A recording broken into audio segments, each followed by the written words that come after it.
let's say you're socially anxious. Okay, so what happens when you're socially anxious? You go to a party, your heart's beating. Why? The party is a monster. Why? Because it's judging you. And it's judging you, it's putting you low down the dominance hierarchy, because that's what a negative judgment is. And that interferes with your sexual success. And that means that you're being harshly evaluated by nature itself. Right? So you are confronting the dragon of chaos when you go into the social situation. And so what do? You're like this, right? You hunch over, and that's low dominance. I'm no threat. It's like, well, that's not going to get you very far. You know, but that's a logical thing to do in the face of a tyrant. So I'm no threat. You know, you look at the king and you're dead. I'm no threat. I'm hunched over. And then what's happening internally? What are people thinking about me? What are people thinking about me? Am I looking stupid? Am I looking foolish? Geez, I'm awkward. I hate being here. Man, I'm sweating too much. It's all internalized, right? It's all self-focused. The eye isn't working. What do you tell people? Don't stop thinking about yourself, because you can't. It's like, don't think of a white elephant.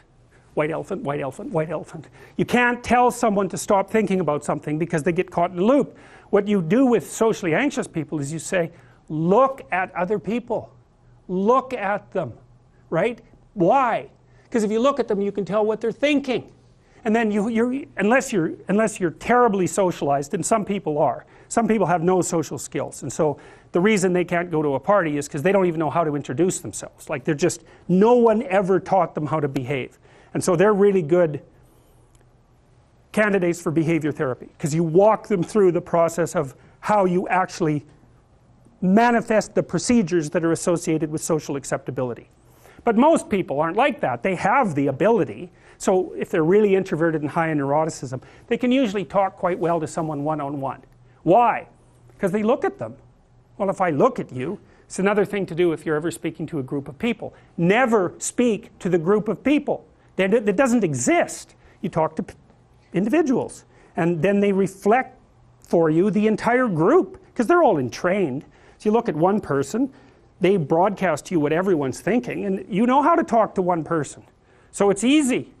So as soon as you focus on the person, not you, you push your attention outward, use your eye, you push your attention outward, and you start watching. Well, then all your automatic mechanisms kick in, and you stop being awkward. Because if we're talking and I'm looking here, I don't know what you're going to do next, and I'm going to put disjunctions into they're like bad chords in the melody of our conversation. And the reason is I'm not paying attention. So that's why the eye is the thing at the top of the pyramid. It's like the thing that enables you to win the set of all possible dominance hierarchies is the eye. Pay attention. Pay attention. That's the critical issue. That's why the Egyptians worshipped Horus. That's why Horus was the thing that rescued Osiris from the depths. It's the capacity to pay attention. What do you pay attention to most? What your right hemisphere signals as anomalous. It attracts your attention. It's like, this isn't going quite right. I'm not looking at that. Wrong.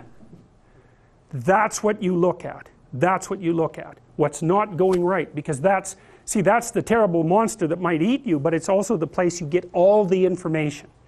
So that's why it's useful to have discussions with your enemies, because they will tell you things you do not know. And that's such a great thing, because if you don't know them, well, you're not very smart, are you? You know, there may be a time when you go somewhere that's the thing you need to know. And maybe your enemy will tell you why you're such a fool, you know, and a bunch of other things that aren't true too. But even one thing that's accurate, it's like, yeah, thanks very much, man, maybe I'll do some work on that, and I won't have to carry that forward. So, and then that's part of the reason, again, why the terrible predator, it's always the terrible predator that has the gold. It's like, it's the person who delivers the message you do not want to hear. So it's rough, but it doesn't matter. Life is rough.